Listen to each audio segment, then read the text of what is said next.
আল্লাহ পাক বলছেন ওয়ামা হাদিহিল হায়াতুদ দুনিয়া ইল্লা লাহুন ওয়া লাইবুন ওয়া ইন্নাদ দারাল আখিরাতা লাহিয়াল হায়ানু লাউ কানু ইয়ামালুন। এই দুনিয়া হচ্ছে নিছক খেল তামাশা, এটা আর কিছুই নয়। জীবনের প্রকৃত আবাসস্থল হচ্ছে আখিরাত। এই দুনিয়া একটা মোহ, এই মোহের পেছনে মানুষেরা ঘুরছে, বিবি বাল বাচ্চা এর পেছনে ঘুরছে। অথচ এই বিবি বাল বাচ্চা কিয়ামতের দিন মুসিবত হয়ে দাঁড়াবে মানুষের জন্য। একটা মোহর মধ্যে মানুষ পড়ে আছে, খেল তামাশার ভিতরে পড়ে আছে। আল্লাহ পাক বলছেন কুল মাতাউদ দুনিয়া কালিলুন ওয়াল আখিরাতু খায়রুল লিমান ইত্তাকা। বলো দুনিয়ার সমস্ত সম্পদ খুবই নগণ্য, আর যে ব্যক্তি পরকালকে বিশ্বাস করে, পরকালের কামনা করে, সেই খোদাভীরু লোকদের জন্য পরকাল হচ্ছে প্রকৃত আবাসস্থল। সেই জায়গাটাই হলো আসল জায়গা। ওই জায়গার জন্য কিছু তৈরি করতে হবে। কোরআনে কারিমে রব্বুল আলামিন বলছেন আরাদিতুম বিল হায়াতিদ দুনিয়া মিনাল আখিরাহ ফামা মাতাউদ দুনিয়া ফিল আখিরাতি ইল্লা কলিল। তোমরা কি পরকালের জীবনের বিনিময় এই দুনিয়ার জীবনটাই বেশি পরিতুষ্ট হয়েছ? অথচ দুনিয়ার জীবনের সুখ সম্পদ তো পরকালের তুলনায় খুবই নগণ্য। পরকালের সুখ অনেক বেশি, পরকালের দুঃখটাও অনেক বেশি, সুখটাও অনেক বেশি। পরকালটা স্থায়ী, সুতরাং দুনিয়ার মোহে না পড়ে পরকালের জন্য জীবনটাকে পরকাল ভিত্তিক জীবন তৈরি করো। আল্লাহ পাক বলছেন ফাম্মা মান তাগা ওয়া আসারাল হায়াতাদ দুনিয়া ফাইন্নাল জাহিমা হিয়াল মাওয়া। অথবা যে ব্যক্তি বিদ্রোহ করেছে এবং দুনিয়ার জীবনকে অগ্রাধিকার দিয়েছে তার জায়গা হচ্ছে জাহান্নাম। জোরে বলেন নাউজুবিল্লাহ। যে ব্যক্তি আল্লাহর সঙ্গে বিদ্রোহ করেছে আর পরকালের জন্য পাথর জোগাড় করে নাই, দুনিয়াকে অগ্রাধিকার দিল, পরকালকে ভুলে গেল, তার জায়গা হলো জাহান্নাম। ওয়াম্মা মান খাফা মাকামা রাব্বিহি ওয়া নাহান নাফসা আনিল হাওয়া ফাইন্নাল জান্নাতা হিয়াল মাওয়া।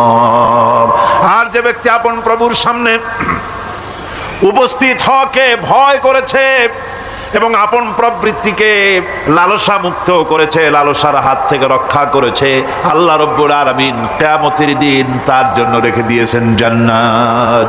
তার জন্য কোন জায়গা? জান্নাত। আমাদেরকে পরকাল ভিত্তিক জীবন যাপন যদি করি তাহলে কবরের জবাবগুলি খুব আসান হবে। আর যদি পরকাল ভিত্তিক জীবন যাপন না হয় কবরটা মুসিবত হয়ে যাবে। হযরত ওসমান রাদিয়াল্লাহু তাআলা আনহু কবরের কাছে গিয়ে খুব কাঁদতেন। সাহাবায়ে কেরাম প্রশ্ন করেছেন, হুজুর রাসূল করিম সাল্লাল্লাহু আলাইহি ওয়াসাল্লাম যখন জান্নাত ও জাহান্নামের ওয়াজ করেন তখনও তো এত বেশি আপনি কাঁদেন না, যত বেশি কাঁদেন কবরের কাছে এসে, কারণ কি?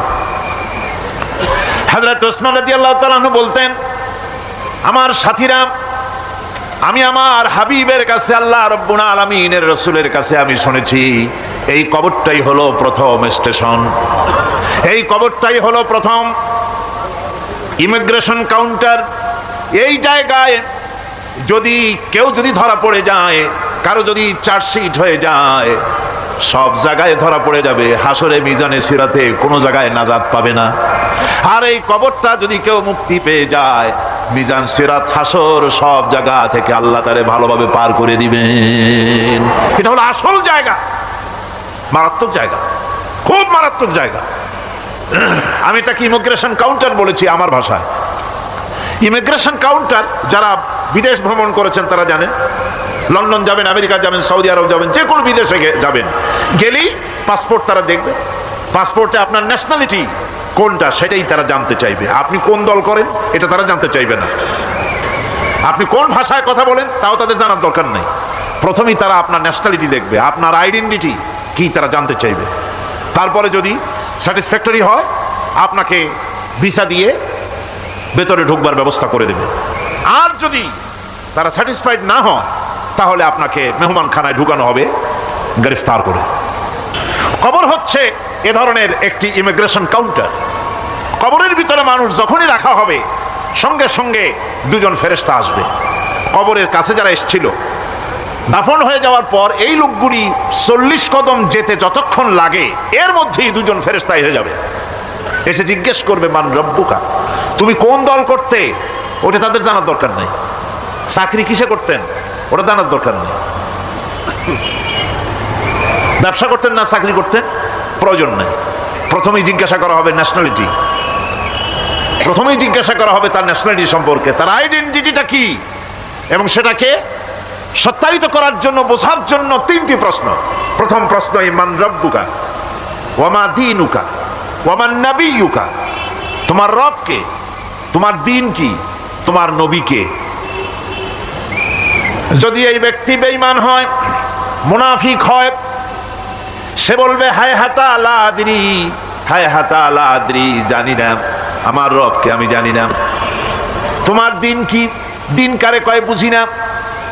এরপরে আল্লাহর নবী জনাবে মুহাম্মদ রাসূলুল্লাহ সাল্লাল্লাহু আলাইহি ওয়াসাল্লামকে দেখানো হবে, বলা হবে মা কুনতা তাকুলু ফি হাদার রাজুল, এই ব্যক্তি সম্পর্কে তোমার ধারণা কি নিকে, বলবে আমি চিনি না।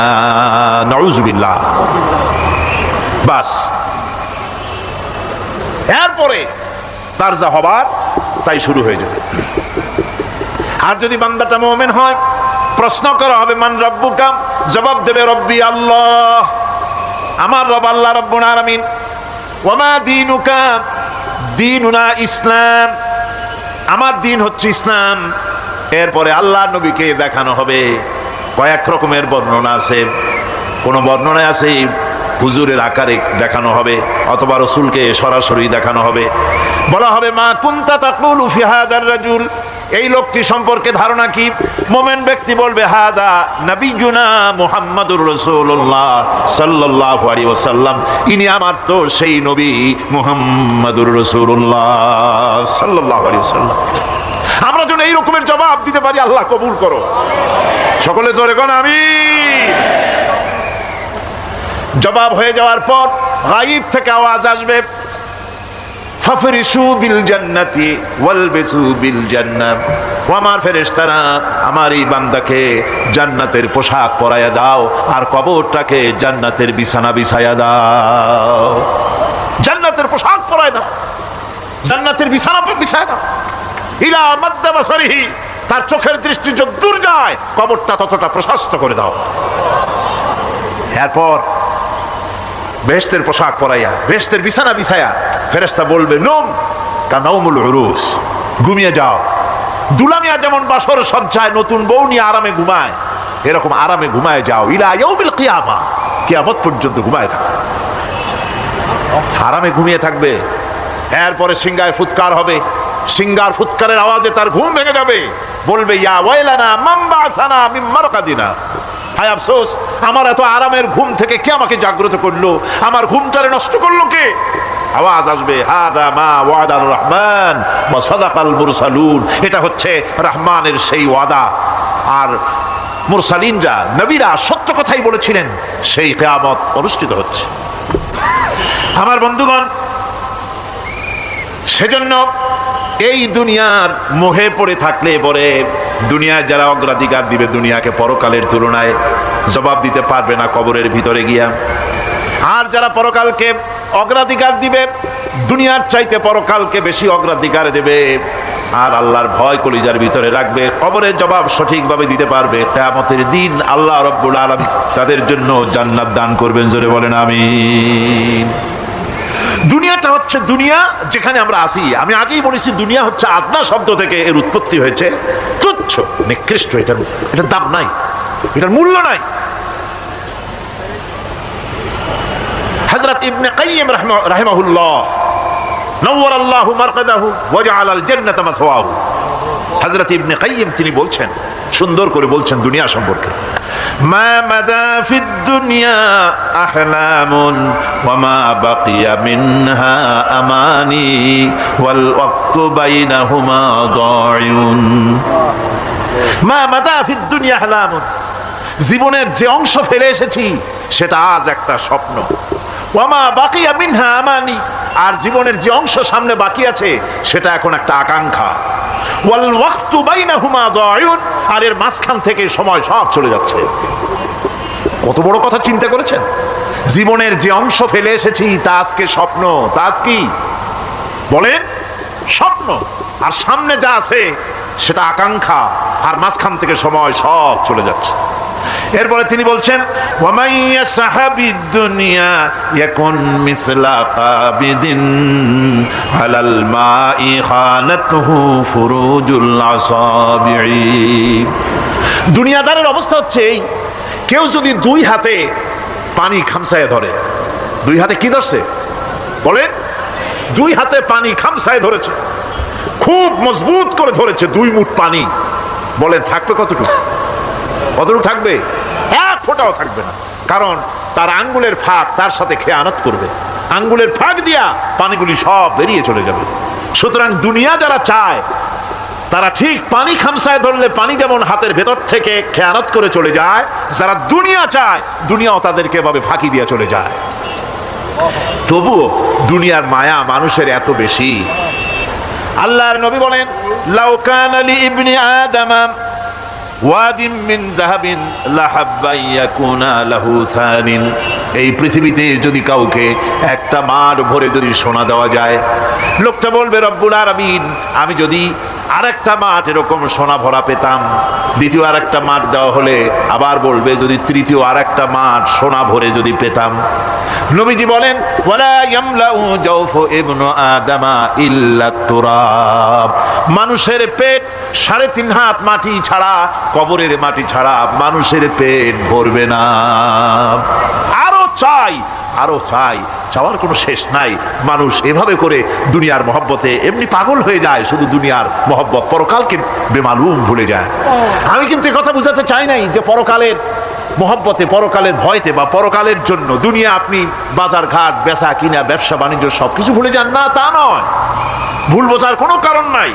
পরকালকে অগ্রাধিকার দিতে হবে, মানে দুনিয়াটা চিরস্থায়ী জায়গা নয়, চিরস্থায়ী হচ্ছে কোনটা? আখেরাত। চিল্লা এখন কোনটা? সুতরাং এখানে যা করতে হবে আখেরাতে জবাবদিহিমূলক জীবনযাপন করতে হবে। আপনি ব্যবসা করবেন, ওজনে কম দিতে পারবেন না, আপনি খাদ্যে ভেজাল দিতে পারবেন না, চুরি করতে পারবেন না, ডাকাতি করতে পারবেন না, জেনা করতে পারবেন না, বদমাশি করতে পারবেন না, মদ খেতে পারবেন না, সন্ত্রাসী হতে পারবেন না, হাইজ্যাকার হতে পারবেন না, চাঁদাবাজ হতে পারবেন না, মুনাফাখোর হতে পারবেন না, আপনি চোরা কারবারি হতে পারবেন না, ঘুষখোর হতে পারবেন না, সুদখোর হতে পারবেন না। এই সব কাজ পরকালকে বিশ্বাস করলেই এ সমস্ত কাজ থেকে মানুষ বিরত থাকতে পারে। কথা ঠিক কিনা? এটাই হচ্ছে। সুতরাং এই পৃথিবী থাকবে না, এটা কি চিরকাল থাকবে না? এর একটা পরিসমাপ্তি ঘটবে।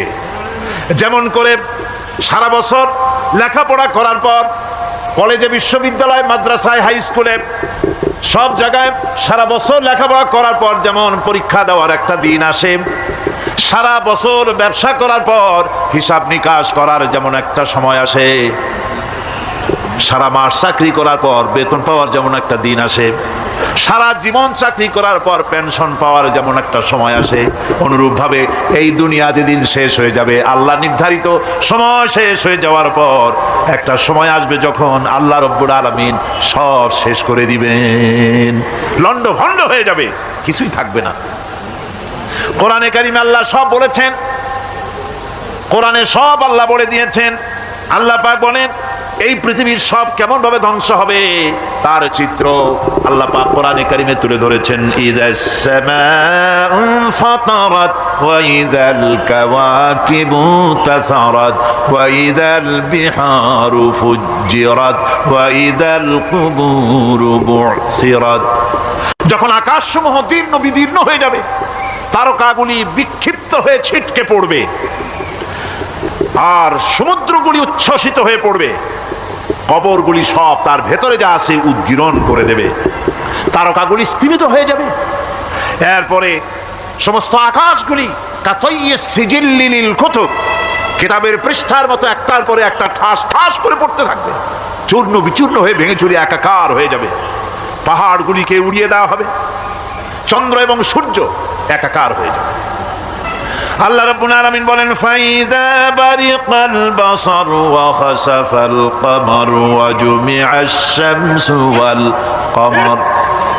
চক্ষু যখন বিস্ফারিত হয়ে যাবে, চাঁদ যখন তার আলো হারিয়ে ফেলবে, সূর্য যখন তার আলো হারিয়ে ফেলবে, চাঁদ আর সূর্য সব একাকার হয়ে যাবে, সেই সময়ের অবস্থাটা কি চিন্তা করো।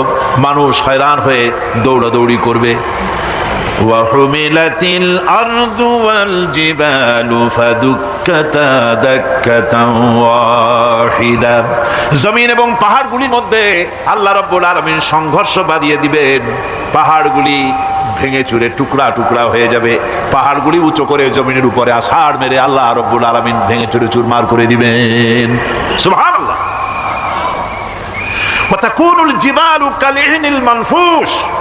পাহাড়গুলো পেঁজা ধোনা তুলার মতো করে উড়িয়ে দেওয়া হবে। পাহাড় উড়িয়ে যাবে। সুবহানাল্লাহ পড়ো। পাহাড় পাথরের তৈরি করা পাহাড়, এই পাহাড়গুলি তুলার মতো হয়ে উড়বে কিভাবে?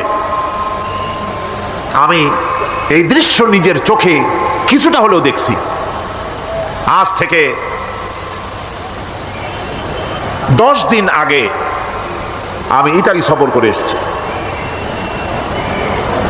ইতালির রাজধানী রোম। রোম প্রাচীন সভ্যতার লালন ভূমি। কোরআনে কারিমে সূরায় রোম রয়েছে। এই রোম সেই রোম। এখানের বাদশার কাছে রাসূল করিম সাল্লাল্লাহু আলাইহি সাল্লাম হেরাক্লিয়াসের কাছে চিঠি পাঠিয়েছিলেন। সেই রোম 12 থেকে 15,000-এর মতো বাংলাদেশি মুসলমান সেখানে আছে। জুমার দিন, যেদিন আমি গেলাম তার পরের দিনই জুমা ছিল। জুমার নামাজ পড়লাম ভ্যাটিকানের কাছেই বিশাল মসজিদ। ইউরোপের ভিতরে সবচাইতে বড় মসজিদ এটা। রোম ইসলামের দুশমনদের রাজধানী। সেইখানে যখন আযান হচ্ছে আশহাদু আন্না মুহাম্মাদার রাসূলুল্লাহ, আমার অনুভূতির কথা আপনাদেরকে বোঝাতে পারবো না। কি অনুভূতির সৃষ্টি হয়েছে আমার ভেতরে। ভ্যাটিকানের পোপ এক পাশে, কিছু দূরেই ভ্যাটিকান। ওটা হচ্ছে গোটা পৃথিবীর সমস্ত খ্রিস্টানদের কাবা, ভ্যাটিকান। তার পাশেই বিশাল মসজিদ। সেখানে নামাজ পড়লাম। চিন্তার ভেতরে আসলো আল্লাহ রাব্বুল আলামিন তার হাবিবের নাম, তার তাওহীদ, তার রিসালাতকে কিভাবে বিশ্বময় ছড়িয়ে দিলেন। আবু জাহেল চাইছিল মুহাম্মদ সাল্লাল্লাহু আলাইহি ওয়াসাল্লামকে স্তব্ধ করে দেবে মক্কার জীবনেই। কত বদনাম, সাহের, কাহেন, কাযযাব, শায়ের, নাউযুবিল্লাহি মিন যালিক, কত গালাগালি করলো। আর আল্লাহ শুনালেন, হাবিব চিন্তার কোনো কারণ নাই। ওয়া রাফা'না লাকা যিকরাক, আমি আপনার প্রশংসা বিশ্বময় ছড়িয়ে দেব। সুবহানাল্লাহি ওয়া বিহামদিহি।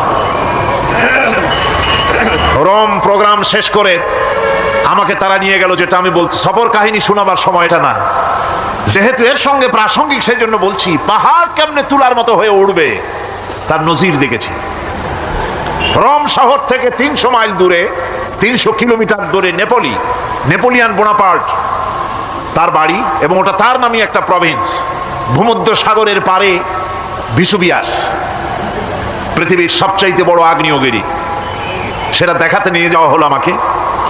যে পাহাড়টা পৃথিবীর মাটি থেকে তার চূড়া হচ্ছে 3 মাইল উঁচু। এর 2 মাইল গাড়িতে করে ঘুরে ঘুরে যাওয়া যায়, এরপর আর গাড়িতে যাওয়া যায় না, বাকিটুকুন যেতে হবে হেঁটে হেঁটে। পাহাড়ের উপরে অক্সিজেন কম, বেশ কষ্ট হচ্ছিল উঠতে। জীবনে প্রথম পাহাড়ে চড়েছি, জাবালে নূর, রাসূল করিম সাল্লাল্লাহু আলাইহি সাল্লামের উপরে যেখানে ওহী হয়েছিল সর্বপ্রথম। পাহাড় চড়ার একটা অভিজ্ঞতা ওখান থেকে আমার কিছুটা হয়েছিল। খুব কষ্ট হলো বাকি 1 মাইল উঠতে। যখন ভিসুভিয়াসের একদম শীর্ষে চলে গেছি, সেখানে গিয়ে আমার সাথে 15-20 জন লোক ছিল। আমি নিজেই আল্লাহু আকবার বলে আমার গলা থেকে আওয়াজ বেরিয়ে গেল। আমি দেখতে পেলাম ভিসুভিয়াসের শীর্ষে বিশাল গর্ত। আমার মনে হয় গর্তটা এই মাঠের 1/4 হবে। এই মাঠের 1/4 হবে গর্তটা। সেই গর্তটার গভীরতা হচ্ছে 1.5 কিলোমিটার। এইখান থেকে পাথরগুলি উত্থিত হয়েছে, আগ্নেয়গিরি। পাথর আগুনে গলে লাভা হয়ে এগুলি পাহাড় বেয়ে উপচে পড়েছে, চতুর্দিকে 12 মাইল ছড়িয়ে গিয়েছে। আমার মনে পড়লো ওয়াকুদুহান নাসু ওয়াল হিজারা, জাহান্নামের আগুনের ইন্ধন হবে মানুষ আর পাথর। আমি সেখানে সেজদায় পড়ে গিয়া কানলাম আর বললাম, আল্লাহ জাহান্নামের আগুন হারাম করে দিও আমাদের জন্য। পাথর কিভাবে গললো, গলে পাথরগুলি গলে পুড়ে চতুর্দিকে পড়েছে আর ছিটকেছে, চতুর্দিকে ছিটকে পড়েছে। সেই পাথরগুলি ছিটকে ছিটকে যেগুলি পুড়ে পড়েছে সেগুলিকে দূরে সাদা রঙের বলে মনে হয়, কোনোটা সাদা কোনোটা কালো, মনে হয় যেন তুলার মতো হয়ে পড়ে আছে চতুর্দিকে। 1944 সনে তৃতীয়বারের মতো ভিসুবিয়াসী অগ্নিগিরি যে অগ্নি উৎপাত করে তাতে আশেপাশের 12 মাইল এলাকা এফেক্টেড হয়ে যায়। পাথরগুলি গলে এভাবে বিধ্বস্ত করে দিয়েছে। এখান থেকে এখানে জোহরের নামাজ, আসরের নামাজ আমরা পড়লাম, আল্লাহর কাছে খুব দোয়া করলাম। এখনো ধোঁয়া উঠতেছে, এখনো পাহাড়ের ফাটল দিয়ে ধোঁয়া উঠছে। একজন হাত দিয়ে আমাকে বলল যে খুব গরম লাগে ধোঁয়াগুলি।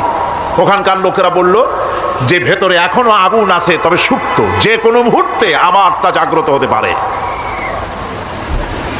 আমরা সেখান থেকে নেমে এলাম। একটু কিছু দূর গিয়েই সেখানে হলো পম্পেই শহর। এই পম্পেই শহরটা হচ্ছে ঈসা আলাইহিস সালামের জন্মের 2000 বছর আগে এই শহর তৈরি হয়। ঈসা আলাইহিস সালামের জন্মের 179 বছর পর ভূমিকম্প হয়। সেই ভূমিকম্পে গোটা পম্পেই শহরটা পৃথিবীর মানুষের চোখের আড়াল হয়ে যায়, ধ্বংস হয়ে যায়, মাটির তলায় গরক হয়ে যায়। আজ থেকে 200 বছর আগে মাটি খনন করতে গিয়ে এই শহর আবিষ্কৃত হয়। পুরা শহরটা খুঁড়ে তারা বের করেছে। 180 হেক্টর জমিনের উপরে এই বিশাল শহর। ঘুরে ঘুরে দেখলাম, গাড়ি চলে না সেখানে, পায়ে হেঁটে দেখতে হলো। প্রশস্ত রাস্তা। আজ থেকে 4000 বছর আগের মানুষেরা রাস্তা বানাতে জানতো পাথর দিয়ে, এবং রাস্তার দুধারে তাদের ছিল ফুটপাত, পানির ব্যবস্থা, নগরায়নের সব রকমের সুযোগ সুবিধা। তারপরে সেখানে বিচারালয়, এরপরে দোকানপাট, বাজারঘাট, সবকিছুর ব্যবস্থা রয়েছে। বিশাল বিশাল পাথরগুলি দিয়ে পিলার তৈরি করা। ভাবলাম এই পিলারগুলি, এই পাথরগুলি তারা কিভাবে ক্রেন ছাড়া এত উপরে উঠালো কি করে, আমার মাথায় আসলো না। পাথর কেটে কেটে সুন্দর সুন্দর অঙ্কন শিল্প তারা করেছে। এরপরে ঘুরতে ঘুরতে বাদশার রাজার বাড়িতে গিয়ে ঢুকলাম। সেখানে গিয়ে দেখলাম উলঙ্গ এত মূর্তি পাথরের তৈরি করা। পাথর কেটে কেটে দেওয়ালে যৌন মিলনের এমন কোন অশ্লীল ছবি নাই যা তারা সেখানে তৈরি করে নাই। উলঙ্গ মূর্তি আর উলঙ্গ যৌন মিলনের অসংখ্য ছবি দিয়ে এই এলাকা ভরা। তখন আমি বুঝলাম আল্লাহর গজব হওয়ার কারণটা কি, এই শহরটা মাটির নিচে গরক হয়ে যাওয়ার কারণটা কি।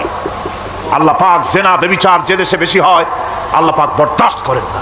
দুশ্চরিত্র যে দেশের মানুষ দুশ্চরিত্র হয়ে যায়, জেনা ব্যভিচার বেশি হতে থাকে, আল্লাহ গরক করে দেন, গজব দেন। এই গজব এক এক সময় এক এক রকমের হয়ে আসে। কখনো মাটির নিচে দাবায় দেন, কখনো মহামারী, কোনো দেশে কলেরা, কোনো দেশে জলোচ্ছ্বাস, কোথাও ভূমিকম্প, আর সর্বশেষ এই জেনা ব্যভিচারের জন্য আল্লাহ পাকের চূড়ান্ত, এই যৌনতার অশ্লীলতার জন্য চূড়ান্ত গজব বর্তমান বিশ্বের জন্য এইডস। আল্লাহ পাক এই গজব দিয়েছেন। বন্ধুগণ, আমি সেই জায়গা, আমি সেখানে যা দেখলাম, আল্লাহ পাক পাহাড়গুলিকে কিভাবে উড়াবেন এটা অস্বীকার করার কোনো উপায় নাই। বিশ্বাস তো করতামই, তবে হযরত ইব্রাহিম আলাইহিস সালাম যেমন বলেছিলেন, রব্বি আরিনি কাইফা তুহিল মাউতা, হায় আল্লাহ তুমি মরাকে চিন্তা করবা কেমনে। আল্লাহ পাক বলেন আওয়ালাম তুমিন, তুমি বিশ্বাস করো না? ইব্রাহিম আলাইহিস সালাম বললেন বালা, অবশ্যই বিশ্বাস করি, ওয়ালাকিন লিয়াতমাইন্না কলবি, যদি চোখে দেখতাম তাহলে আমার অন্তরাত্মা খুব ঠান্ডা হতো। আল্লাহ রাব্বুল আলামিন চোখে দেখাই দিলেন জিন্দা কেমনে মুর্দা হবে, মুর্দা কেমনে জিন্দা হবে, আল্লাহ দেখাই দিলেন। পাহাড় উড়াই দিবেন আল্লাহ রাব্বুল আলামিন। একথা কলিজার মধ্যে, এটার উপর ঈমান বিশ্বাস, কিন্তু আল্লাহ চোখে দেখাইছেন, ঈমান আরো মজবুত হয়েছে, যা ছিল আরো মজবুত হয়েছে। সুবহানাল্লাহ। আল্লাহর ভয়তে কলিজা কেঁপেছে। আমি পাহাড়ের উপরে কেঁদেছি, যার যার হয়ে কেঁদেছি। বন্ধুগণ, আল্লাহ সুবহানাহু ওয়া তাআলা এই জন্য বলেছেন কুল সিরু ফিল আরদ, আমার জমিন ঘোরো, ভালো করে দেখো, কাইফা কানা আকিবাতুল মুকাজ্জিবিন, মহা সত্যকে যারা অস্বীকার করেছে তাদের পরিণতি আমি কি করে দিয়েছি, এগুলি চোখে ভালো করে তাকায় দেখো। আমার বন্ধুগণ, সুতরাং এই পৃথিবীর অবসান হবে, এই পৃথিবী ধ্বংস হবে, এই পৃথিবী চূড়ান্তভাবে শেষ হয়ে যাবে। ও হ্যাঁ, আরেকটি কথা বলতে হয়, সেটা হচ্ছেই যে এই রোম থেকে আরেকটু দূরে 900 মাইল দূরে হচ্ছে সিসিলি। 900 মাইল দূরে, সেখানে এই সিসিলি মুসলমানেরা শাসন করেছিল 350 বছর। সেই সিসিলিতে রয়েছে 360টা মসজিদ মুসলমানদের করা। সমস্ত মসজিদগুলি আজ তালা বন্ধ, একটা মসজিদও খোলা নাই। সেখানকার মুসলমানেরা ওয়াজ শুনতে এসেছিল রোমে। আমি তাদের জন্য পরামর্শ দিয়েছি যে গভর্নমেন্টের কাছে তোমরা দাবি জানাও যে অন্তত একটা মসজিদের দরজা আমাদের জন্য খুলে দাও। রোমের অবস্থানরত প্রবাসী বাংলাদেশি মুসলমানেরা আমাকে বলেছে, তাদের অনেকের বাড়ি চট্টগ্রামেও আছে, আমাকে বলেছে তাদের চোখে পানি আসছে বলার সময় যে চিরমের তাফসির মাহফিল যখন আসে কলজেটা কাঁদতে থাকে যাওয়ার জন্য। তো যাওয়া তো সম্ভব না এত দূর থেকে, আমাদের সালাম বলে দিবেন যত লোক আসবে, আর আমাদের জন্য দোয়া করতে বলবেন যেন এই রোমের ভিতরে আমরা ইসলামের আদর্শের ভিত্তিতে আমরা যেন চলতে পারি। আপনারা দোয়া করুন তাদের জন্য। ভাইরা আমার, এই পৃথিবী একদিন পরিসমাপ্তি ঘটবে এবং আল্লাহর দরবারে আমাদেরকে উঠতে হবে এবং সেখানে আমাদের বিচার হবে। সেখানে আমাদের কি হবে? বিচার হবে। আল্লাহ পাক বিচারটাকে নির্ভুল করার জন্য, সঠিক করার জন্য প্রত্যেকের গলায় আমলনামা ঝুলায় রাখছেন। এখানে রেকর্ডের ব্যবস্থা করা হয়েছে। আল্লাহ পাক বলছেন, ওয়া কুল্লা ইনসানিন আলজামনাহু তাইরাহু ফি উনুকিহি ওয়া নুখরিজু লাহু ইয়াওমাল কিয়ামাতি কিতাবান ইয়ালকাহু মানশুরা। আল্লাহ পাক বলেন, প্রত্যেকের ভালো মন্দ কর্মফল, কর্মলিপি আমি তার গলায় ঝুলায় রেখেছি। কিয়ামতের দিন সে নিজের কাছে স্পষ্ট সব দেখতে পারবে, কোনো জিনিস বাদ পড়বে না। তার গলায় তার আমলনামা ঝুলানো আছে, সব রেকর্ড হতেছে। আমরা যা করছি সবগুলি রেকর্ড হয়ে যাচ্ছে। বর্তমান বিজ্ঞানীরা আবিষ্কার করেছে যে মানুষের শরীরের ভিতরে ডিএনএ আছে, রক্তের ভিতরে ডিএনএ। এটা একটা কোড। মানুষের রক্তের ভিতরে ডিএনএ আছে।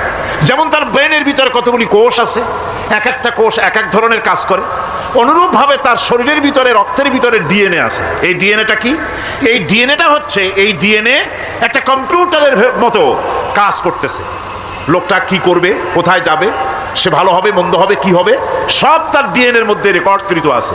এটা বোঝার জন্য একটা সুন্দর দৃষ্টান্ত দেওয়া যায়। যেমন এই কাগজটাকে আপনারা মনে করুন একটা গাড়ির একটা ব্লুপ্রিন্ট, একটা গাড়ির ব্লুপ্রিন্ট। এখানে লেখা আছে গাড়ি কিভাবে তৈরি হবে।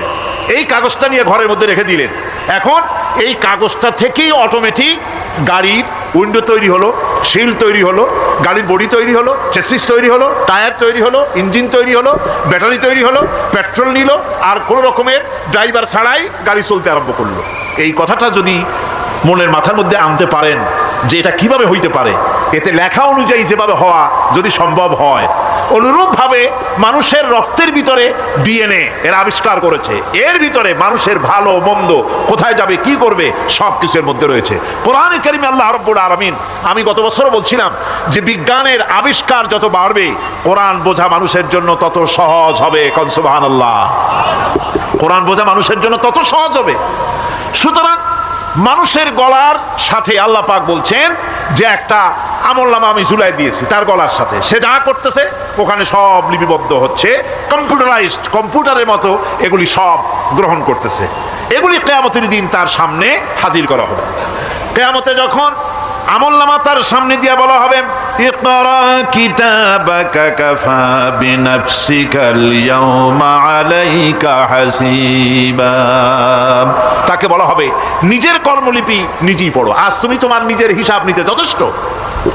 বন্ধুগণ, এই মাহফিলে যত লোক আমরা বসে আছি, আমরা আমাদের হিসাব নিতে যথেষ্ট না আরেকজন লাগবে? কোন আমরা যথেষ্ট কিনা? কথা বোঝেন নাই।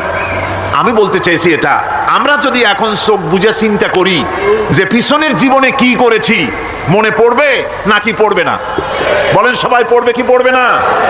ছোটবেলায় কবে পায়ের নিচে কাঁটা ফুটেছিল, কবে কোথায় আছাড় খেয়েছিলেন, কবে কার বেল তাল আম কাঁচা আম চুরি করে খেতে গিয়ে কিল খেয়েছিলেন, তাড়া খেয়েছিলেন, তাকে এখন মনে নাই? আছে। তাহলে কিল, ওই তাল বেল চুরি করতে গিয়ে যে কিলটা খাইছিলেন সেটাও মনে আছে, ভালো মন্দ সব মনে আছে। তাহলে কোন হোটেলের রুমে কি করছিলেন, কোন স্কুলে কোন কলেজে কি করছিলেন, তারপরে জীবনে ছোট বড় ঘটনাগুলি সব বুঝতে মনে পড়বে না? এবার হিসাব করেন, মনে যদি পড়ে এবার হিসাব করেন আপনি জান্নাতি না জাহান্নামী। আপনি আপনার নিজের হিসাব নেওয়ার জন্য যথেষ্ট। তাকে হিসাব করতে বলা হবে, তোমার হিসাব, তোমার নিজের হিসাব নেওয়ার জন্য তুমি যথেষ্ট, তোমার হিসাব তুমি নিজেই করো, এটা পড়ো। আর সেই কিয়ামতের দিন কোনো সাহায্যকারী মিলবে না। লান তানফাকুম আরহামুকুম ওয়ালা আওলাদুকুম ইয়াউমাল কিয়ামাহ। লান তানফাকুম, কিয়ামতের দিন কোনো ফায়দা হবে না, অবশ্যই কোনো ফায়দা হবে না, কোনো উপকারে আসবে না। কিয়ামতের দিন তোমার সন্তান, তোমার স্ত্রী, তোমার মাল, তোমার সম্পদ কোনো উপকারে আসবে না। কিয়ামতের ময়দানে সেদিন সব তোমার সাথে বিচ্ছু করবে, সব পালায় যাবে।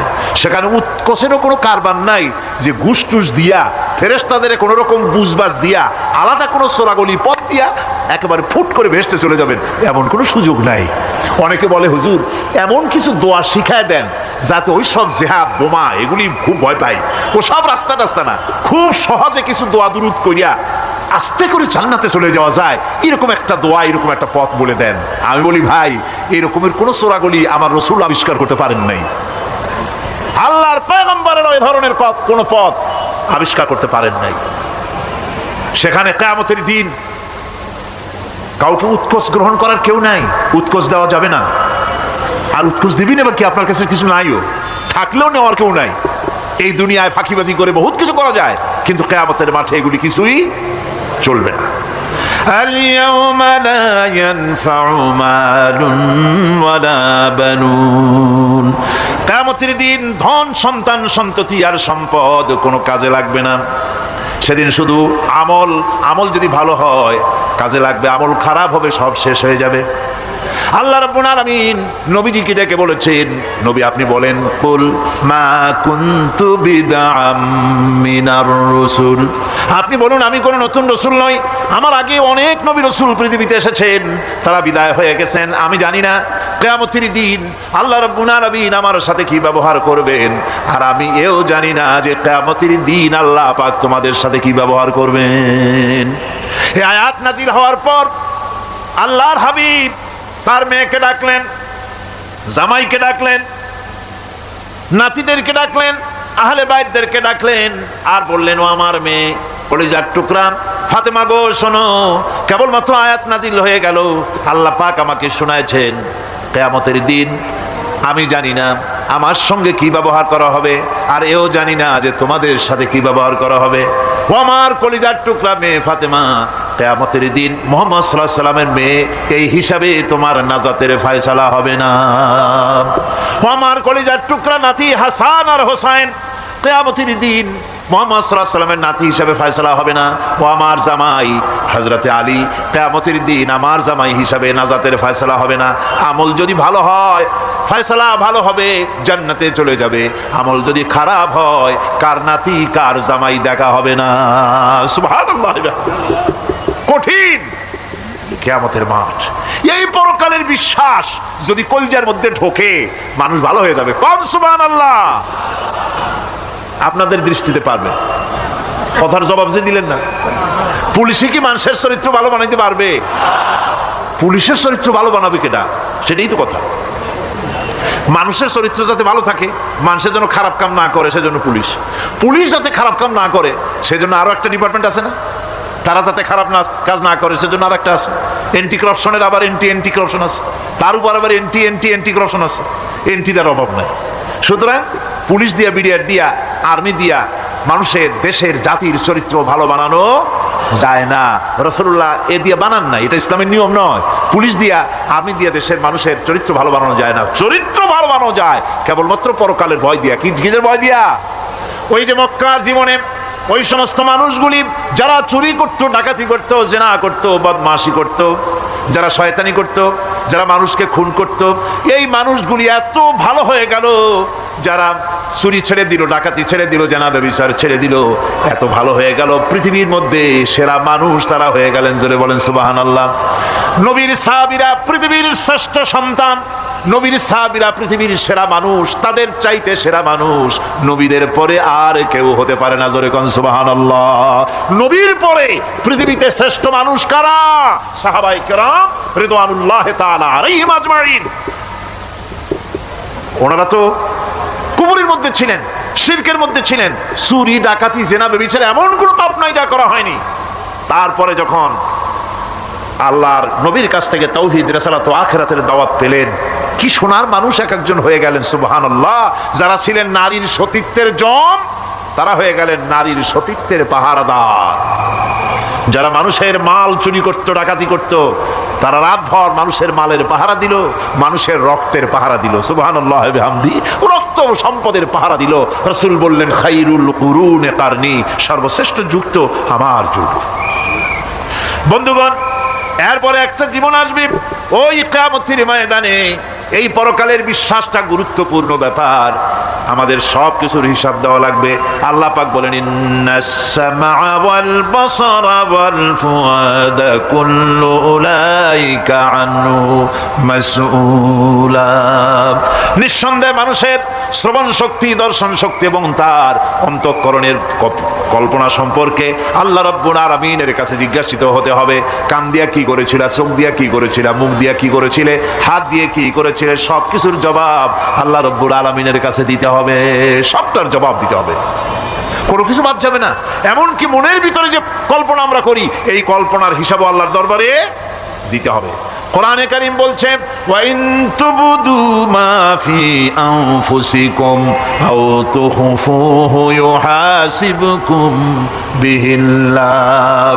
মনের ভিতরে তুমি যেটা কল্পনা করো সেটা প্রকাশ করো, অথবা তুমি গোপন রাখো, যাই তুমি করো না কেন, আল্লাহ রাব্বুল আলামিন এর হিসাবও তোমার কাছে নেবেন।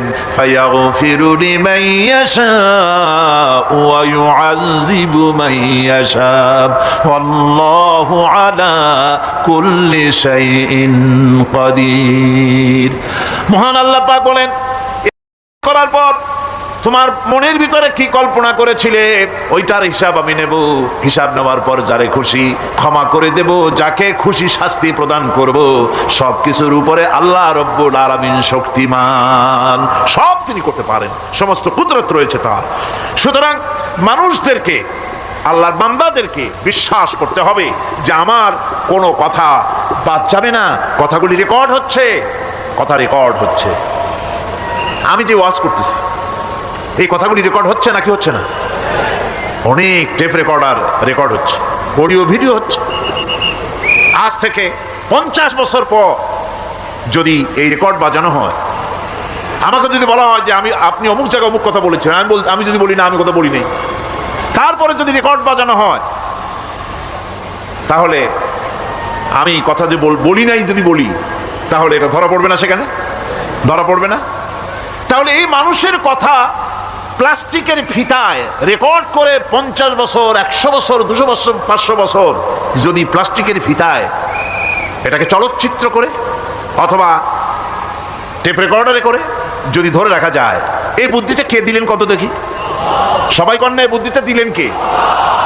যে আল্লাহ রাব্বুল আলামিন মানুষের মাথায় বুদ্ধি দিলেন, যার দ্বারা সে মানুষের কথাবার্তা, অ্যাক্টিভিটি সব ধরে রাখতে পারে।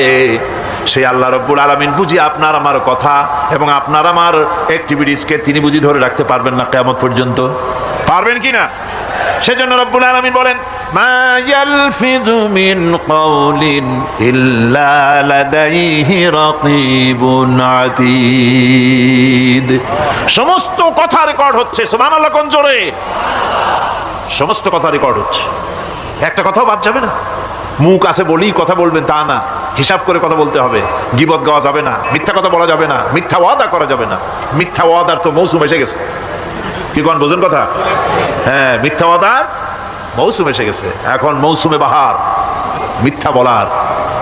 কত সুন্দর সুন্দর ওয়াদা, সোনা দিয়ে রাস্তা বানাই দেবো, অভুক্ত মানুষদের বলা হয় না খেয়ে মরবেন না, কিন্তু কি খেয়ে মরবে তাও কয় না।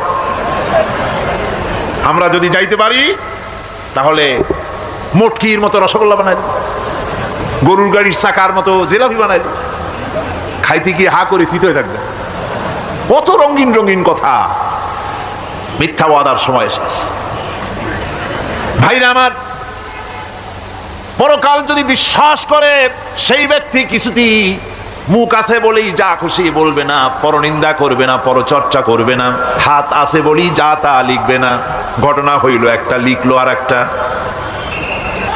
কলম একটা আছে বলেই যা খুশি তা লেখা যায় না, মুখ আছে বলেই যা খুশি তা বলা যায় না, চোখ আছে বলেই যা খুশি তা দেখা যায় না। গরু খাওয়া জায়েজ করা হয়েছে বলে গরুর লেজ থেকে মাথা পর্যন্ত পাইকারি ধরে সব খাওয়া যায় না। গরু খাওয়া হারাম না হালাল? হালাল। পাইকারি দরে লেজ থেকে মাথা পর্যন্ত সব খাওয়া হালাল না। ওর মধ্যে আল্লাহ কিছু হারাম রেখে দিছে, সেগুলোকে বাইসে খাইতে হবে। আল্লাহ দেখতে চান পাইকারি দরে জমের খাওয়া খাও, না আমার হারামগুলি বাদ দিয়ে খাও, নিষেধ করাগুলি বাদ দিয়ে খাও। মুখ আছে বলেই যা খুশি তা বলা যাবে না, কান আছে বলেই যা খুশি তা শোনা যাবে না, চোখ আছে বলেই যা খুশি তা দেখা যাবে না, হাত পা আছে বলেই যা খুশি তা করা যাবে না। সবটার পেছনে আল্লাহ রাব্বুল আলামিনকে ভয় করা লাগবে। মহান আল্লাহ রাব্বুল আলামিন বলে, বান্দারে তোমার সমস্ত কার্যাবলী, এমনকি তোমার চাহনিটা পর্যন্ত কার দিকে কি নিয়তে তাকাইছো কেউ জানে না, আমি আল্লাহ রাব্বুল আলামিন জানি। وَيَعْلَمُ خَائِنَةَ الْأَعْيُنِ وَمَا تُخْفِي الصُّدُورُ। তোমার অন্তঃকরণ কি জিনিস গোপন করে, আর তোমার চক্ষু কি লুকোচুরি খেলে, আমি টের পাই। সুবহানাল্লাহ বিহামদি। চশমার ফাঁক দিয়া কি দেখো, কারে দেখো, কি নজরে দেখো, সানগ্লাস পরিয়া কেউ ঠিক পায় না, আমি ঠিক পাই। সুবহানাল্লাহ, জোরে কান সুবহানাল্লাহ। সুতরাং চোখের নজরের হিসাব হবে, হাতের কাজের হিসাব হবে, পায়ের চলার হিসাব হবে, আপনার বলার হিসাব হবে, মুখে যা বলেছেন, যা করেছেন, হাত পাও দিয়ে যা করেছেন, সবকিছুর হিসাব হবে কিয়ামতের দিন। আল্লাহর দরবারে সবকিছু উপস্থিত হবে, কোনো জিনিস বাদ পড়বে না।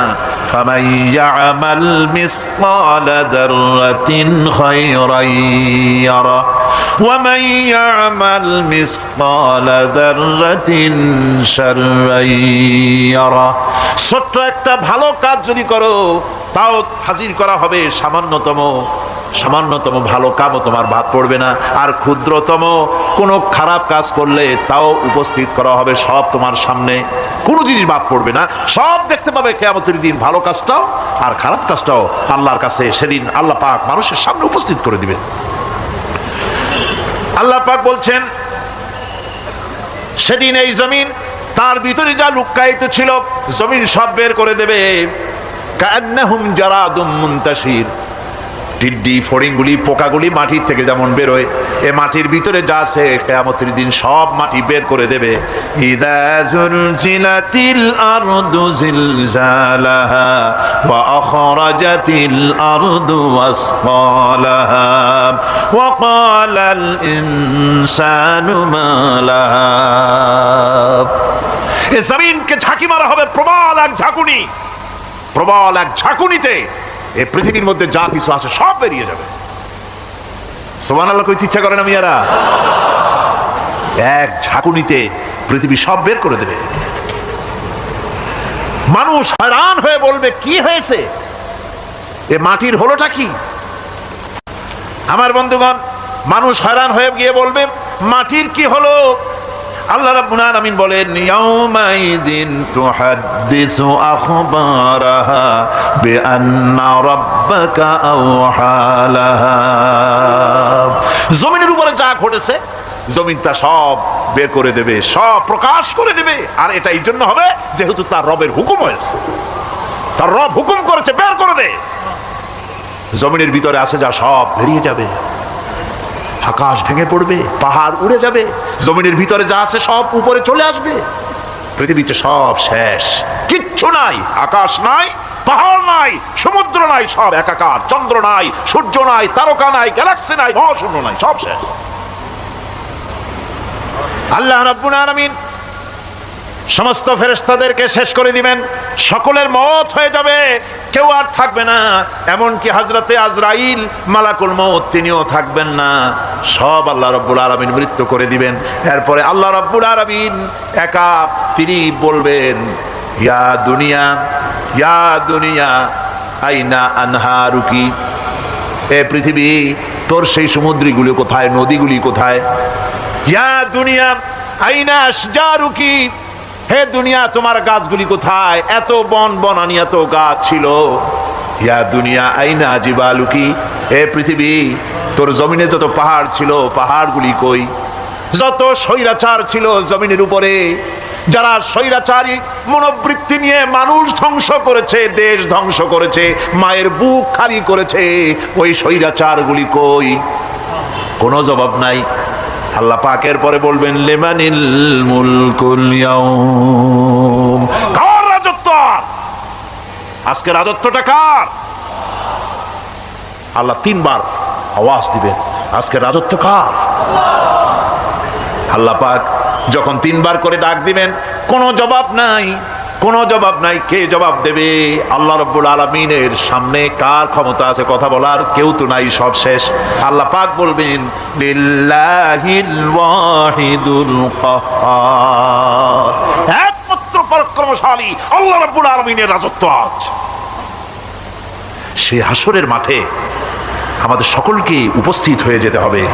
কেউ আমরা এখান থেকে বাঁচতে পারবো না, সবাইকে উঠতে হবে। অপরাধীরা সেখানে অসহায় হয়ে যাবে, অপরাধীরা অসহায় হয়ে যাবে। আল্লাহ পাক বলেন, ফাইযা জাআতিস সাখাতু ইয়াওমা ইয়াফিরুল মারউ মিন আখিহি ওয়া উম্মিহি ওয়া আবিহি ওয়া সাহিবাতিহি ওয়া বানিহি, অবশেষে যখন কান ফাটানো আওয়াজ আসবে, এই আওয়াজ সেদিন মানুষ নিজের মা বাপ ভাই বোন সব থেকে বিচ্ছিন্ন হয়ে যাবে, সব একের থেকে আরেকজন পালায় যাবে, হারায় যাবে, কেউ কাউকে আর খুঁজে পাবে না। সেদিন ওই কিয়ামতের মাঠে বিভীষিকাময় দৃশ্য, মানুষ হয়রান হয়ে যাবে। মাথার এক হাত অথবা অর্ধ মাইল অথবা এক বিগত এতটুকুন উপরে ওই প্রকাণ্ড সূর্যটার তাপ আসবে, গুনাহগারের মাথার চান্দি ফেটে গিয়া মগজগুলি গলে গলে নাক কান দিয়ে বেয়ে পড়তে লাগবে, জিহ্বাটা কুকুরের মতো ঝুলে নাভিস্থল পর্যন্ত পড়ে যাবে, মাটিটা সূর্যের উত্তাপে তামার মতো গরম হয়ে যাবে, সারা হাসর জুড়ে আওয়াজ হবে, পানি পানি পানি। মানুষেরা হয়রান হয়ে যাবে। সে হাসরের ময়দানে এই চরম কষ্টের ভিতরে আল্লাহ রাব্বুল আলামিন বলেন, সেদিন দুটো ভাগ হয়ে যাবে। একদল মানুষের চেহারা আলোয় ঝলমল হয়ে যাবে, আর একদল মানুষের চেহারাগুলি কালো হয়ে যাবে। উজুহু ইয়াওমাইদিন মুসফিরাতুন দাহিকাতুন মুস্তাবশিরা ওয়া উজুহু ইয়াওমাইদিন আলাইহা গাবারা। আল্লাহ পাক বলেন, এক শ্রেণীর মানুষের চেহারা হাস্যোজ্জ্বল ঝলমলে হয়ে যাবে, আর এক শ্রেণীর মানুষের চেহারাগুলি কালো হয়ে যাবে। তারহাকুহা কাতারা উলাইকা হুমুল কাফারাতুল ফাজারা। হাস্যোজ্জ্বল, স্বচ্ছন্দপূর্ণ, সুন্দর, উজ্জ্বল ঝলমলে চেহারা হবে ঈমান আনার কারণে, পরকালকে বিশ্বাস করার কারণে, আল্লাহ এবং রাসূলের কথা অনুযায়ী জীবন যাপনের কারণে চেহারাটা উজ্জ্বল হয়ে যাবে। আর আল্লাহর নাফরমানি, রাসূলের নাফরমানি, পরকালকে অস্বীকার করার কারণে কাফেরগুলির চেহারা, মুনাফিকগুলির চেহারা কালো হয়ে যাবে। তাদেরকে আলাদা করে দেওয়া হবে। ওয়ামতাজুল ইয়াওমা আইয়ুহাল মুজরিমুন, মুজরিমদেরকে আলাদা করে দেওয়া হবে, দুইটা ভাগ হয়ে যাবে। এই চরম অবস্থা সৃষ্টি হবে কিয়ামতের ময়দানে। সেদিন রাসূল করিম সাল্লাল্লাহু আলাইহি ওয়াসাল্লাম উম্মতের জন্য সুপারিশ করবেন। সেই সুপারিশ যেন আমাদের করতে পারেন, সেজন্য আমাদেরকে তৈরি করতে হবে, সে ধরনের যোগ্য আমাদেরকে বানাতে হবে।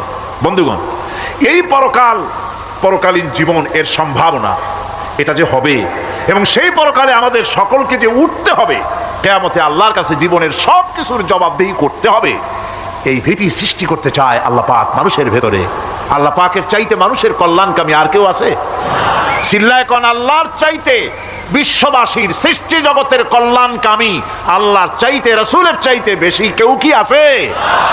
সে আল্লাহ পাক সব বলে দিলেন, ওপেন সিক্রেট করে দিলেন, সব গোপন ফাঁস করে দিলেন। কেমনে বিচার হবে, কেমনে কিয়ামত অনুষ্ঠিত হবে, কেমনে কি হবে, সব খুলে খুলে আল্লাহ পাক বলে দিলেন আমাদেরকে ভালো হওয়ার জন্য। কোরআনে কারীম বলছে, লাইসাল বিররা আন তুওয়াল্লু ওয়ুজুহাকুম কিবালাল মাশরিকি ওয়াল মাগরিব। পূর্ব পশ্চিমে মাথা ঘুরানো, সার নত করা, মাথা ঘুরানো, মুখ ঘুরানো, এটাই কিন্তু সৎ কাজ এবং পুণ্যবান হওয়ার, সৎ কাজ করার, নেককার হওয়ার জন্য যথেষ্ট নয়, বরং ওয়ালাকিন্নাল বিররা মান আমানা বিল্লাহি ওয়াল ইয়াউমিল আখির। প্রকৃতপক্ষে সৎকারী মুমিন, ভালো কাজ করা, প্রকৃত মুমিন, সত্যিকারের ভালো মানুষ, সত্যিকারের ইমানদার হওয়ার জন্য 10টি কাজ লাগবে। কয়টি কাজ? 10টি কাজ লাগবে। সেই 10টি কাজের একটি কাজ গত বছর আপনাদের খেদমতে আরজ করা হয়েছে, 2টি বলা হয়েছে, বাকি আজকে বললাম আরেকটা, হয়ে গেল 3টা। বাকি আছে কয়টা?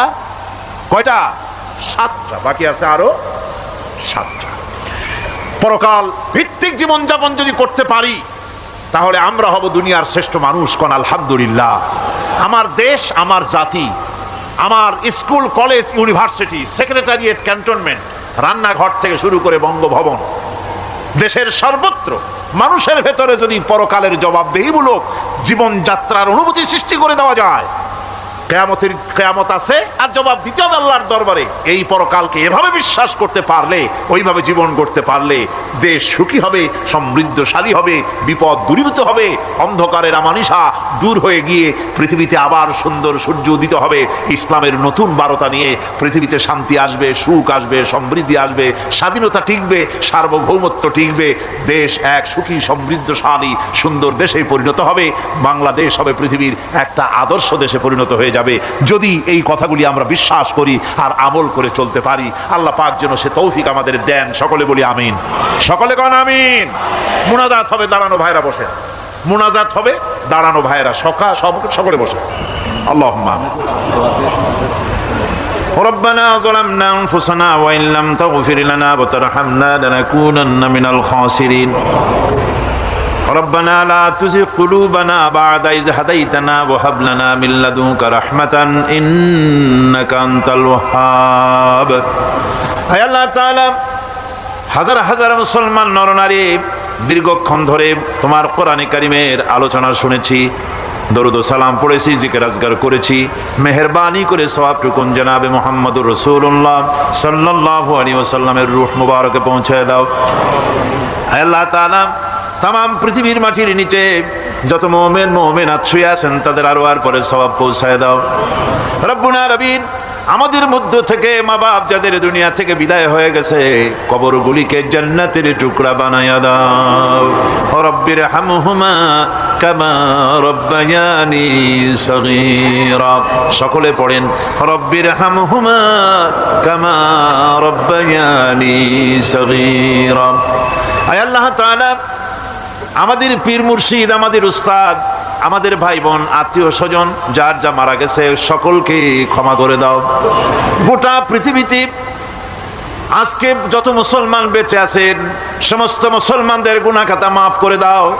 সমস্ত মুসলমানদেরকে এক বানায় দাও, নেক বানায় দাও। মুসলমানদের জিন্দেগির গুনাহ খাতা মাফ করে দাও। রব্বানা تقبل منا إنك أنت السميع العليم وتب علينا إنك أنت التواب الرحيم سبحان ربك رب العزة عما يصفون وسلام على المرسلين الحمد لله رب العالمين واجعل آخر كلمة عند الموت لا إله إلا الله محمد رسول الله। السلام عليكم ورحمة الله।